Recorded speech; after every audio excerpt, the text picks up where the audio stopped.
As we all know, a couple of weeks ago, Scott Hall did very sadly pass away, so I wanted to give us some time and let everybody get their head around it, especially the friends and family of Scott Hall, and of course positive thoughts go out to them, before we got to a retro ups and downs that we could dedicate to the bad guy. And when you do that, there is a couple of obvious options. We could have done Back to the Beach 1996 in WCW, but we've done it. Or we could have done the first time Scott Hall turned up on Nitro, but I wanted to go further back than all of it, and I wanted to talk about WrestleMania 10. Because not only do you get that now famous ladder match between Razor Ramon and Shawn Michaels, but the rest of the card is absolutely hilarious, which is doubly stupid because this is WrestleMania 10. Oh my gosh, WrestleMania's been around for 10 years, and we get this, well, very ill-judged event. But it does have some absolute bangers on it as well. So hello, my name is Simon from WhatCulture, and it's time to take the retro finger of power and give the good bits and up and the bad bits down for WrestleMania 10. Rest in peace, Scott Hall. I mean, seriously, what other WrestleMania matches would get a golden up? I mean, I'm sure there's probably some things that could go into the option pot, but ain't nothing getting as close as Bret Hart versus his brother, Owen. And I tell you this too, it hasn't aged a day, and it actually may be better now than it was. But also, the absolute greatest thing about it is, given that who wins here, and given who goes on to win in the main event, this was just storylines coming at you like Cleopatra, which, if you don't know, were a UK girl group thingamajig from like 1994. They had a song, it went, Cleopatra, coming at ya. That was kind of catchy. They of course do all their technical stuff as soon as the bell rings, and it's just so flubbing good. But the idea here was to paint Bret Hart as the good guy and paint Owen Hart not necessarily as the bad guy, but as the little brother who was jealous of his older sibling. So when he can't get any kind of progress, he slaps Bret right around the face. He then smashes out German suplexes, a tombstone pile driver, and a flying headbutt. And this is when we get into the near falls. And obviously, I know who is going to win this match, but I was still going, oh my gosh, I can't believe it, because that's just what it does. Bret even does a flipping dive to the outside, proving that both guys knew where the industry was headed. And this is when things get really bad, because during that, he's like, oh, my knee, I've hurt my knee. Even though this is his brother, Owen Hart is so happy like somebody's just given him free pizza for life, and he jumps on it. And then there's yet more false finishes. Now, because a lot of these are going Bret's way, you start to think yourself, well, does this mean that Owen may be about to be victorious? But nobody thought that 25 years ago, whatever it is, way more than that. Nobody thought that at all, but it was the truth. The hitman selling of his knee is also so good. I said like, oh man, maybe he did actually injure his leg, even though I knew that wasn't true. And when he comes off the top and tries to hit a victory roll, Owen Hart reverses it. He gets the 1, 2, 3, and I cannot accurately portray to you how surprised people were. Even the dirt sheets were like, wait a minute, what did we just see? Nobody saw it coming. So it is just absolutely great storytelling that was also going to continue throughout the year, and if you've never seen it, you need to change that today. It is an all-time classic, and it is getting the golden up. You can't really say the same for what came next though. Because in the oddest follow-up match on all time on flubbing WrestleMania, you get Luna Vachon teaming with Bam Bam Bigelow to take on Doink and Big. I mean, everybody always talks about this and goes, man, well, the fans needed some kind of a breather, but we don't need no breather at WrestleMania. You should escalate that thing like you're watching The Dark Knight. Nobody really cares either, probably because all the fans were still talking about Bret Hart versus Owen Hart.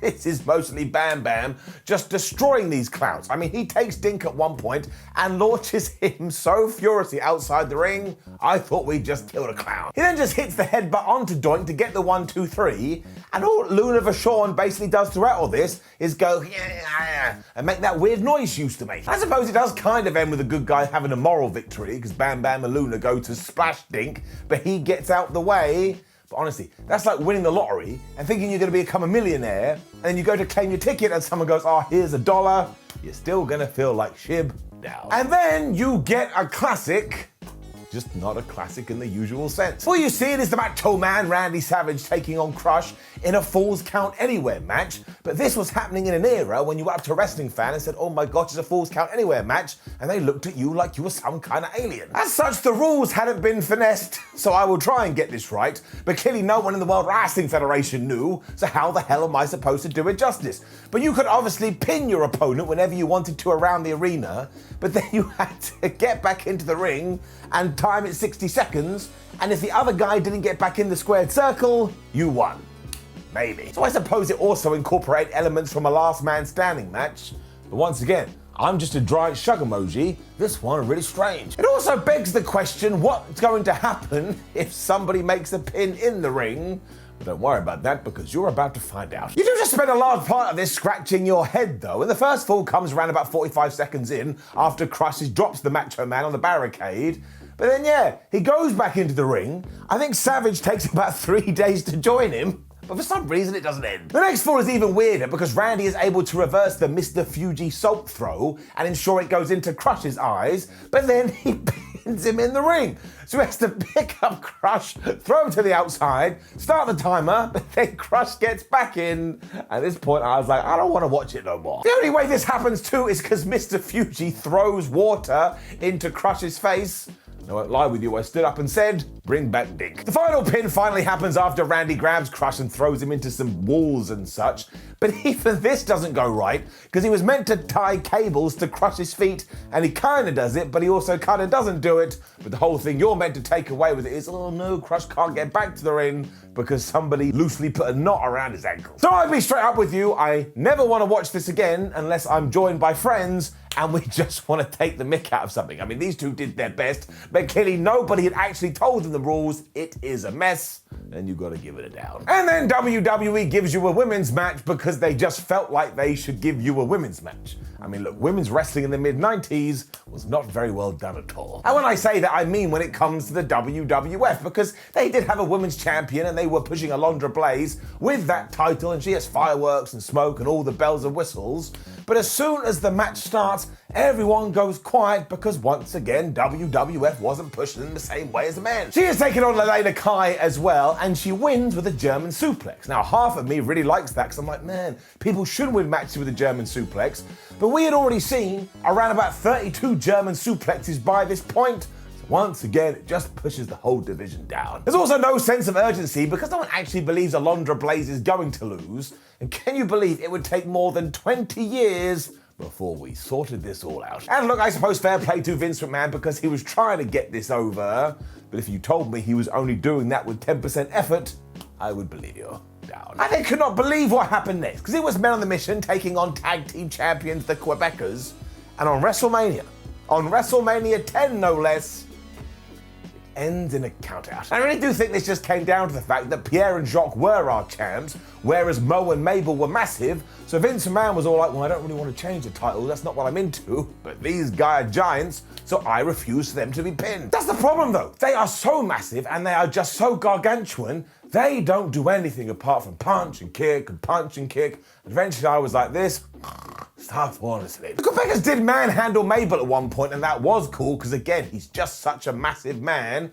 And you had Johnny Polo interfering. If you want to write down some notes for your trivia, yes, that's the future Raven. But it goes absolutely nowhere. And after Mabel has given Pierre the big splash on the floor, he gets back in the ring and he lets the referee get to 10. And I was shouting, Mabel, why don't you go out there and get him and try and win? You'll become the champion. But he decides he doesn't want to do it. I don't think this could have gone more than 10 minutes, but it honestly felt like I had gone through my entire life and I was on death's door. I'm giving it a down. This also runs into the next match because once again, this is the spectacle of WrestleMania, but the WWE decided to do stupid finish followed by stupid finish. I mean, this is where you wanted some kind of buffer match and we didn't do it. It's also the final nail in the coffin for the big Lex Luger push because he is taking on Yokozuna for the WWF title. And that's right, he doesn't get it because it ends in disqualification. And I'm not really sure what else we could have done because by this point all the fans were going, yeah, we don't want to choose Lex as our new Hulk Hogan, we want to go with Bret Hart instead, so I suppose at least Vince saw this and he made some changes. The bells and whistles are also in place because Mr. Perfect is the special guest referee, and the real shame with this one is that in 1994, Yokozuna is just so big, he can't do much of anything, So he plods around the ring and he just keeps putting on submission holds. Lex doesn't know what to do either, so he just spends his time going, as he gets thrown around the ring, although after he has thrown Zunes' head into the exposed turnbuckle, he is able to give him a big slam. And look, anytime you do see that visual, it's pretty cool. However, as you've already figured out, even if you haven't seen it, when it was time to get the pin, Mr. Perfect went, nah, I don't want to do it. So they started arguing. Lex Luger put his hands on the referee. And that's when he calls to the DQ, and this is what I did. I stared off into the distance going, a WWE title match at WrestleMania, and it ends like Raw. This would start their feud as well, because Luger and Perfect got into a massive argument backstage. But that was the end of this. Forget all the money we put into the Lex Express and Lex Luger driving around America going, oh my gosh, I'm the man, please cheer for me, why won't you cheer for me? This was underlining it, and we would never look back. Soon Lex Luger would just leave the company, down. And it's the same for Earthquake versus Adam Bomb. So I'm gonna level with you. I don't think 25 years ago, WWE saw WrestleMania the same way. Because it goes 39 seconds and the majority of it is Harvey Wippleman going, look at Howard Finkel, he's wearing a new hairpiece. This is when Earthquake comes out, he squashes Adam Bomb in around about 39 seconds, and honestly, the amount of words that have come out of my mouth and the time it's taken me to explain this to you goes longer than the actual contest. So all I can figure out is that McMahon had seen Howard's new wig, and he was like, well, we've got to take the mick out of that. How can we work it into WrestleMania? This is not the time that Roman Reigns got new teeth. Imagine Roman Reigns got new teeth and we got to WrestleMania 37 or whatever the hell it was, and everyone was like, well, he has really weird teeth now. We should probably do something on the show of shows.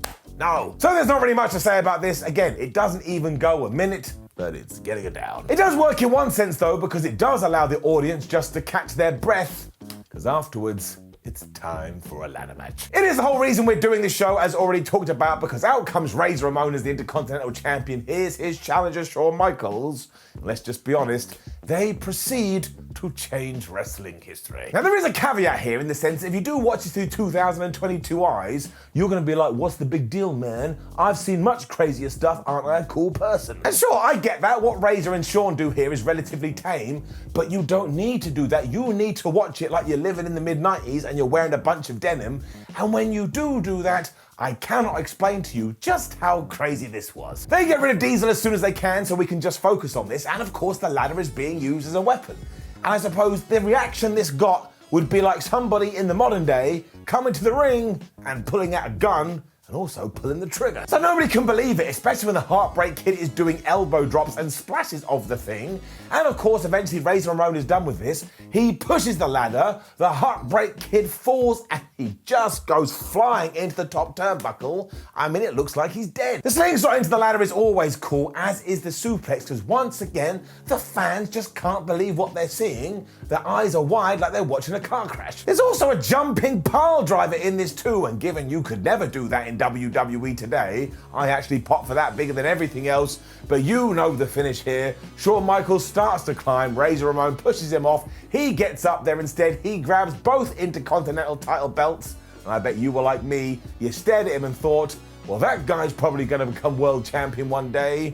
It's crazy that it never happened. Fair play to Shawn Michaels too, because the bump he takes off that is incredible. He somehow ties himself up in the ropes. And as everybody rightly predicted, this was going to spark a wave of interest in the ladder match, to the point here we are decades later, and we're still trying to raise the bar. Maybe a little bit too high, but who cares about that? Golden up. Which also leads into our main event, which is Yokozuna defending his WWF title again against Bret Hart, because of course at the 1994 Royal Rumble, we had two winners when Hart and Luger hit the floor at the same time, hence all this craziness. It is a struggle because, as already mentioned, Yokozuna just can't do much of anything, and we have shenanigans here because Roddy Piper is a special guest ref, so the fans can be like, oh my god, it's Roddy Piper, and Bret Hart really works his ass off here. But what can you do with someone who is quite clearly way overweight? You still get into it though, because the Hitman does plan it around near fall after near fall after near fall, and at one point Jim Cornette gets punched in the face. I mean, who's ever going to get mad at that? The finish is a bit odd though, because what you want to see is Bret putting on the sharpshooter and Yokozuna tapping out, but I just think there was no way the guy was ever going to be turned, so instead Yokes go for the bonsai drop, he doesn't hit it, so Bret Hart goes, oh well, I'll just go and pin him. And that's how he becomes a WWF champion. The closing scene is absolutely wonderful though, because the entire locker room empties and they're all like, Bret Hart, you're the guy, we love you. Apart from one dude who is Owen, who is just staring with the best look on his face and also thinking, wait a minute, I beat this guy a couple of hours ago and now we're cheering for him? That's disgusting. So for that moment alone and seeing Bret Hart as the champion, it was always going to please me. I'm being a little bit too fair here, but who the hell cares? And I am giving it enough. As always, I leave you with a second opinion, courtesy of Dave Meltzer and the Wrestling Observer newsletter. He gave Bret versus Owen 4 3/4 stars. I would have given it 5 stars. That clown match quite literally got 1 3/4 stars. The Randy Savage Crush thing got 2 3/4 stars. I have no idea how. The women's match got 1 1/4 stars. The tag team match got 1 1/4 stars. Yokozuna beating Lex Luger got half a star. Earthquake pinning Adam Bomb got a dud, because of course it did. The IC title match got 5 stars. You bet your ass, you're damn right. And the main event got a very disappointing 2 1/4 stars. Now please do leave a comment below, and as always suggest what shows you'd like us to cover in the future. You are in control of this. I am your commander. No, that doesn't make sense. I'm just going to do what you want, right? That's the whole point. Like the video, share the video and subscribe. Head over to WhatCulture.com where you can read yourself some articles. Make sure you watch another video here on YouTube. Follow us on social media. It feels nice. My name is Simon for WhatCulture, and for one final time in this video, I just want to reiterate that all thoughts and feelings with Scott Hall's family. He was a legend of the wrestling business. Of that, nobody can argue. Thanks for watching. See you soon.